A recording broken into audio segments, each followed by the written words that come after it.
I'm Paul Torgerson. It's Thursday, November 1st, 2018, and this is a look at the information security news from overnight. From darkreading.com, after a month of laying low, the ubiquitous Emotet botnet has come alive again with a new module that siphons email messages from machines infected by the malware. Hundreds of thousands of victim machines across 170 countries are now likely outfitted with the email stealing component of the malware. The U.S. is by far the largest victim to date, with somewhere between 40 and 50,000 infected machines. Head to the Dark Reading article for the full details, as well as a link to the detailed alert put out by the U.S. CERT with information on how to detect and defend against the malware.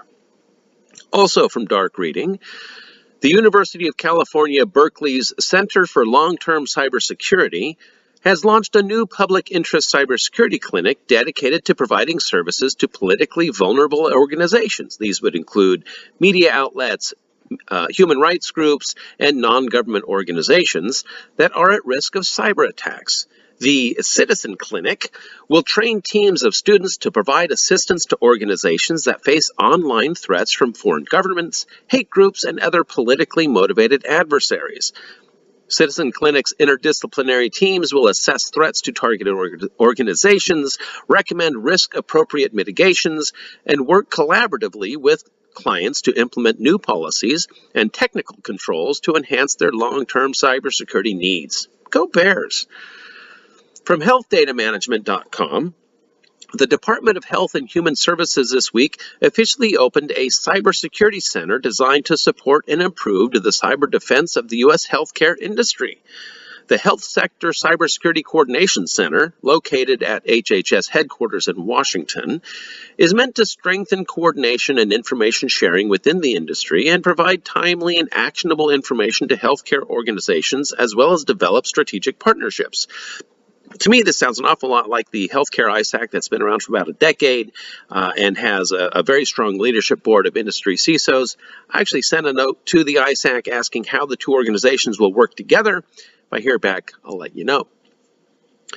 From SecurityInfoWatch.com, football governing body FIFA, and by football, of course, I mean soccer, unless you're watching that from outside the United States, then football, expressed concern Wednesday after acknowledging its computer systems were hacked earlier this year.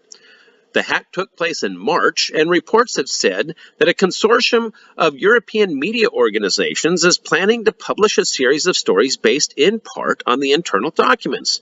In a statement from FIFA condemns any attempts to compromise the confidentiality, integrity, and availability of data in any organization using unlawful practices. Brilliant. This is the second time that FIFA's computer systems have been hacked that we know of.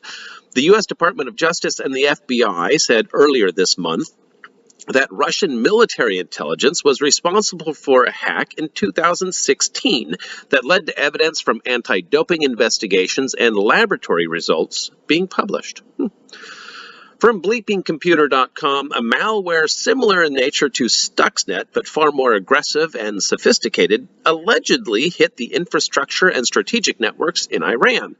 However, because this is Iran, we do not have any actual details about an attack, the damage it caused, or its targets. All we have is a bulletin out of Israel that says Iran has admitted to being attacked.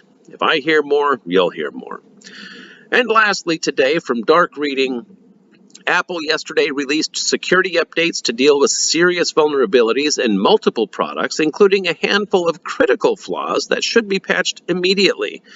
While the patched vulnerabilities are present in a wide variety of products, according to security researchers, at least 6 of the critical vulnerabilities are within the XNU kernel that sits at the core of all current Apple operating systems. So get your patch on, kids.